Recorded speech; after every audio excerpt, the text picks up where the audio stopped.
In middle school, I never really got to explore subjects outside of what I was expected to take. My elective slots would just get taken up by a fitness class that my parents wanted me to partake in, and the inevitable special ed class that I had to take due to my autism diagnosis. Things opened up to me in high school, however, and one of the classes I chose to partake in was Japanese. Middle school was when I really started to become engrossed in anime, my favorite at the time being My Hero Academia, a show I could easily resonate with in my adolescence. As a result, I thought learning Japanese was only logical, especially as many colleges require high school language courses for you to enroll in them. After only a single semester, I dropped out of the class. It figures that when you're as young as 14, that you'd be less willing to commit to something, especially something you're learning in a school setting. Looking back at it, the class wasn't very useful anyway. We spent almost all the semester learning how to write hiragana. Keep in mind that physically writing down anything for any language, even your native one, is pretty much a completely useless skill when most people just type everything nowadays. The other thing to keep in mind is that 5 years later, when I had forgotten about hiragana completely, it took me less than 2 weeks to memorize it, and I'd consider myself to be a slow learner as well. The point I'm trying to make is that schools suck at teaching you new skills. Not only are they inefficient, but they're also boring, which is by far the biggest crime you can commit.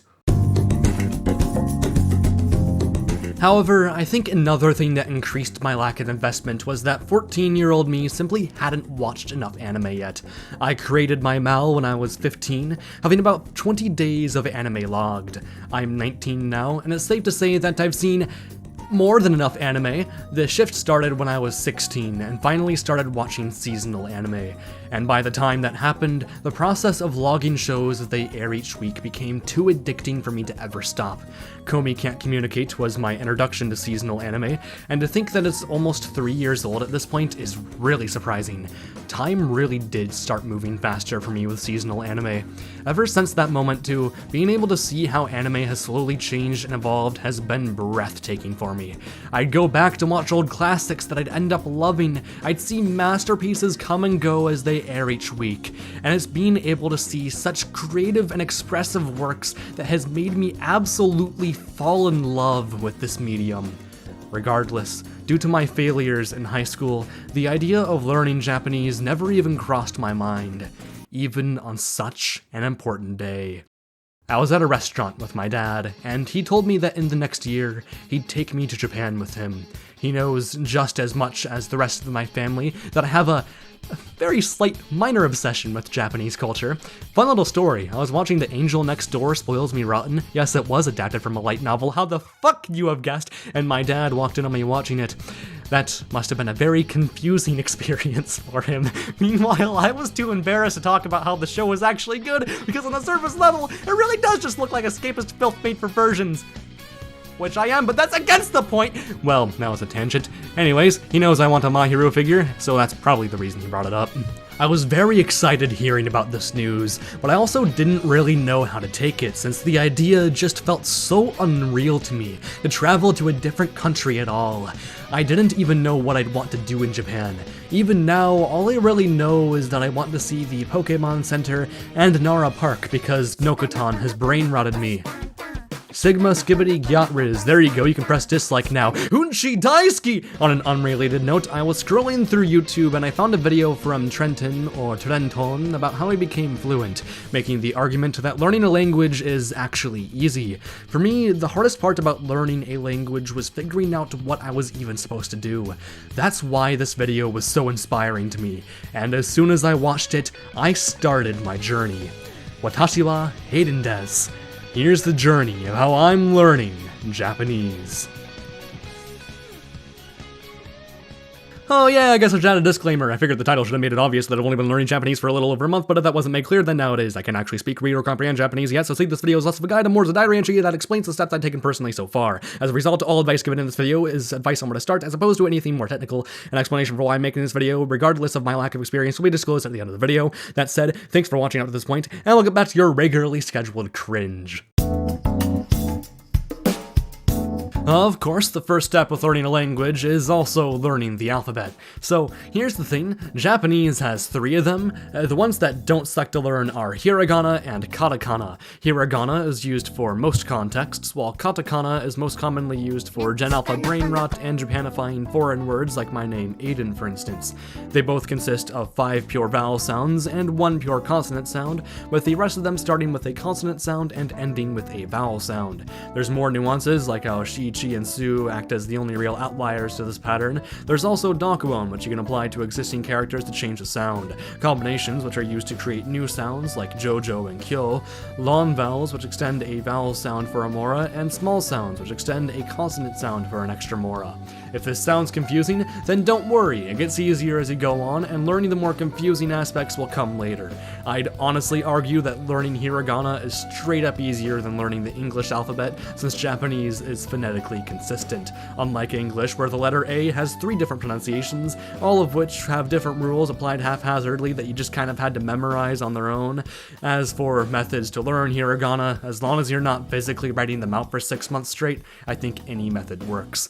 A lot of people just stare at the hiragana chart and eventually memorize them, but I know my brain isn't wired that way. That's why I committed the cardinal sin of using Duolingo.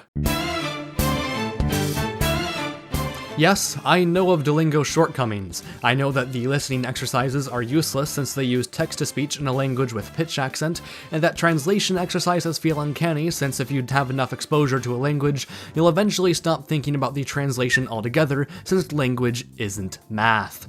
That said, Duolingo has its place, and it's in getting people started with learning a language. The lessons are formatted in a way where tourists can learn survival phrases like watashi wa unchi suki desu, and the hiragana and katakana lessons are genuinely really useful as a starting point. The reason why staring at a hiragana chart doesn't work for me is because it's boring. Meanwhile, while Duolingo is definitely a slower process, it's still useful because the site makes it fun. The leaderboard, achievements, and reward systems made fully memorizing a character into a really satisfying gameplay loop, and I do mean it that way. Duolingo may not be the best for learning, but it is a really fun game. Since hiragana and katakana are so easy to learn too, I don't think anyone's progress will be hurt by starting Duolingo, albeit it will be slower.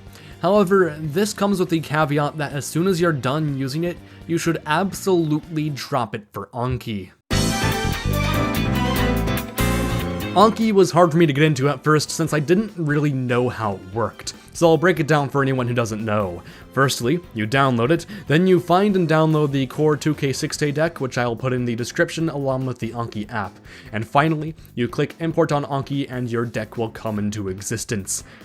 But what even is Anki? Well, it's a flashcard app that shows you cards with different vocabulary words. It will determine when to show you a card based off of how well you know it. Exercises consist of either hearing or seeing a word and trying to remember what it means. After showing the answer, it's up to you to tell Anki whether or not you memorized it. If you didn't memorize it, always click the again button. And if you did, always click the good button. I'm not exactly sure of the reason, but I've heard bad things about the hard and easy buttons. When an answer is shown to you, you'll see the English translation, the pitch accent, a sentence with a word in it, and a picture, all of which exist to help make memorization of the word easier. It's important to use all these systems, as they all exist for a reason. Pitch accent is something you should prioritize right away, since you may as well. Of course, some people are fine owning their accent, but I'd prefer to sound more Japanese than American myself. Especially since saying every word out loud isn't difficult, especially with pitch accent graphs that tell you which moras are rising and falling. It's at least something you should try for yourself before you decide whether or not to discard it. Meanwhile, the sentences are important to read since they help give a small immersion buff since you'll get to see the word in context. As for kanji, I think Anki is by far the best way to learn it. By using Anki, you'll eventually get the feelings for what each kanji means anyway. Despite that, I'd still recommend using the Kanji Grid add-on. To include an add-on, you must go to the Tools section and then click Add-on. Afterward, you'll see an option called Get Add-ons, and then you type in the add-on code, all of which I'll be displaying on the screen as I go through them. And there will be a lot of them since base Anki is rather dry. The main use I get out of the Kanji Grid is being able to compare similar looking kanji with each other. It's not a be-all end-all tool, but it is nice to have, and it does make learning vocab a little easier. I should also mention that I got my pitch accent graphs through an add-on as well. In order to get pitch accents onto your Anki deck, you must click the pitch accent option, then bulk add, then click your deck, and then click OK a few times. By the way, this add-on only works in dark mode, which is why you can change it in the preferences menu. Those are the two important add-ons, but the rest allow you to have more fun with Anki, which is why I'll still mention them. Anki Discord allows you to show Anki as your Discord status. Custom background image allows you to customize the background of your Anki. Finally, review heatmap allows you to see your streak. Given how cards add up if you miss a day, it's advised to use Anki every day anyway, but streaks help keep me motivated, so that's a nice tool to have. It also helps make the process into more of a game, like Duolingo does. I hope I was able to explain all that in as simple of terms as I could. Figuring out how to even get a deck on Anki was a massive roadblock to me for years, which is why I wanted to explain everything you should know in this video. I've been on Anki for over a month now as of writing this, and I've been surprised by how rewarding it can feel to memorize words. Of course, it's frustrating when you keep fucking up the same word over and over and over and over and over and over again, but it makes it all the more satisfying when you finally remembered it. But of course, everyone who recommends Anki will always say that Anki shouldn't be your main method of learning. Your other method of learning should be immersion, which is essentially just spending time in your target language. And this is where I had to add my second disclaimer. Everything you've seen up to this point is what I think is fair to call advice. Advice so easy to give that even someone inexperienced like me can give it without much hiccups. Everything after this point won't be advice, but rather the steps I'm taking and my opinions on each step. I need to make this clear since I don't feel comfortable enough to debate what the best method of immersion is, how much you should immerse, or if immersion is even useful to begin with. As such, there are many YouTubers who achieve fluency who can give you advice. I'm just going to give my opinion, and it's a rather spicy one. I think immersion is rather overrated as a method for beginners to learn Japanese. Beginners should still do it, of course, but I think it's disingenuous to call it a fun or particularly useful process at first. At a beginner level, immersion should be used to get a sense for how Japanese sounds, and to pick out words you've learned through your Anki so you can get a sense for how they're used. The reason why you still need to do this process even when you don't understand anything is because you'll never start it otherwise. I know how powerful the excuse of "I'm not ready yet" is, which is why I spent so much time looking for different immersion sources. The better you get at Japanese, the more I'd recommend efficient sources, like Japanese YouTube videos with natural sounding Japanese, or podcasts to listen to while driving, doing chores, working out, or taking an unchi. I haven't touched these sources yet, but I already have the Nihongo kon Teppeizi and Yuyu no Nihongo's podcast saved on my Spotify account for when I'm ready to listen to them, as they're podcasts made for foreigners learning Japanese. At this stage of my learning, I'm only looking for a fun immersion source, and for me, that's watching anime. I know anime isn't an amazing immersion source since anime characters don't talk like real people, the same way no American sounds like Homer Simpson or Rick Sanchez. I, however, don't care since sounding like Megumin would be really funny. When I don't understand anything in a podcast, it's frustrating and makes me want to listen to Renai Circulation for the 420th time instead. This is where the concept of tolerating ambiguity comes into question. In order to learn a language, you must be willing to not know what the fuck is going on in order to get anything out of what you're learning. My favorite advice on immersion came from Kyoridali in a video where she explained that as a very logical person who struggles to tolerate ambiguity, that there's something she always had to remember. When a Japanese kid is watching an anime, they're not able to understand what's going on in a spoken sense. Perhaps they're watching the villain's speech in a Magical Girl series with words they've yet to piece together. The child, however, still enjoys the series anyway since the visuals and voice acting still make it clear what you're supposed to feel while watching the scene. That's the thing you need to remember when immersing. You need to remember that the reason why you're immersing to begin with is because you like anime. Instead of focusing so heavily on memorizing how many words you've recognized, just enjoy the episode and the words will come to you. As someone who struggles to tolerate ambiguity too, I decided not to watch every anime without English subtitles. I'll still be watching seasonals with English subtitles, as the whole appeal of seasonals to me is the discussion around them, discussion I couldn't have without understanding the episode I just saw, and that's why I'm instead immersing myself through rewatching anime, since tolerating ambiguity becomes a lot easier when you've already seen something. I had many choices for a first watch, but I chose Karakai Jouzu no Takagi-san since I saw Yuta recommend it for immersing through anime. I first watched the anime when I was 16 and I absolutely adored it. It's a very simple but effective premise about a boy wanting to tease his cheeky classmate who has a crush on him, but never being able to do so due to her proficiency in messing with him. Despite how mean-spirited the plot could sound, it's actually quite cute and relaxing since Takagi never goes out of line and Nishikata, despite his denial, seems to enjoy his interactions with her. On top of that, it's just really funny and well directed, with this amazing voice acting being a huge factor to my enjoyment. I don't want to review it as a series though, since this isn't a video specifically about Takagi-san. I'm instead going to explain how this watch of the series differs from my watch from 3 years ago. Keep in mind that I haven't finished this rewatch as of writing the script, but I still have things to say. Firstly, while I can vaguely remember what happens, my memory of the series has certainly roughened after the sheer amount of anime I've seen after it. That's not a bad thing though, as my opinion of the series has been defined for years, and as such, I knew I wouldn't need to think as deeply to get enjoyment out of it. Nishikata and Takagi are such endearing characters I've been able to grow with throughout 3 entire seasons, and it made it a lot easier to get behind everything, even in scenes where I had no idea what the fuck was going on. While background listening often got me confused and frustrated, watching an anime allowed me to enjoy things I wouldn't have enjoyed as much if I were glued to the subtitles. I already really loved the nostalgic sound of the OST, but this watch made me appreciate it even more, as it was easier to focus on whenever I had moments of tuning out what was being said. I was also allowed to appreciate the animation and line delivery more, the exaggerated performances and animations still being able to make me laugh at least once every episode. Even when I can hardly understand an episode, the show still manages to be amazing due purely to how funny and heartwarming it is. In terms of learning too, I'd rarely learn new words, but I'd hear a decent amount of words from my Anki deck from time to time.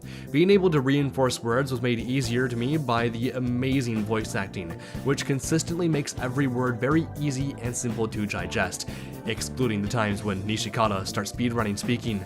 So I'd say that despite the value of the immersion not being amazing at the beginning, it's for sure a worthwhile process. Regardless, immersion is still very hard to do consistently, and I've often found myself questioning why I was even bothering with immersion to begin with, flat out skipping immersion on certain days.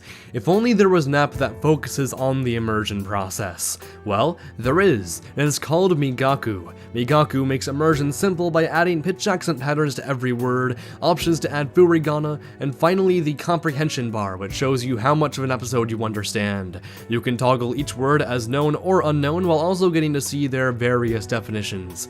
So that's the rundown of what it does, but I have plenty of observations to make about how I've used it. Firstly, the comprehension score is really interesting to me. I'm always able to get at least 50% comprehension, and yet plenty of words that I know will fly right past me, while sentences consisting entirely of words I know will still be hard to piece together. When I was immersing myself without Migaku, I didn't even notice these things, but it's hard to ignore them when Migaku heavily encourages pausing every sentence. This does come with some advantages though, making it easier to review certain sentences and stick with them, along with being a genuinely solid way to knock out a few vocab words. Shobu was a word that I've yet to see in my Anki deck, but given how competition and games are so vital to Takagi-san's premise, it was a word that I was able to pick up on while immersing.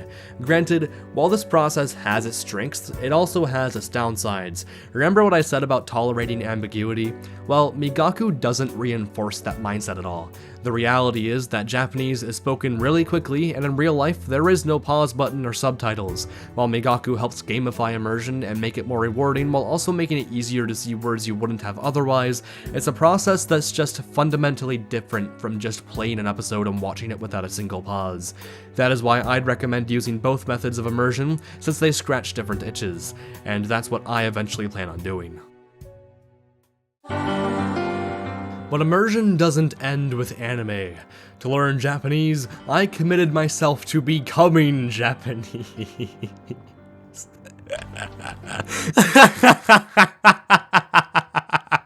That sounds so fucking stupid. Jesus Christ. I have very mixed feelings on AJATT, or all Japanese all the time. Just looking at the acronym alone makes it clear that it's a very extreme way of looking at things. While I'm unaware of the exact schedule, I know that it consists of listening to podcasts as much as humanly possible, while also diving into the forms of immersion I've already discussed. The final piece to the puzzle is making your devices Japanese, which I figured I'd may as well do. When I told my family about this, they snickered and called me incredibly devoted. Truthfully, if I really was that devoted, I'd be immersing myself 24/7 instead of just changing my device language. I think changing the language of your devices is important since every Japanese person uses their devices in Japanese. Plus, user interfaces are generally good enough nowadays to where you can get by without understanding. Otherwise, the UX designer just didn't do a good job.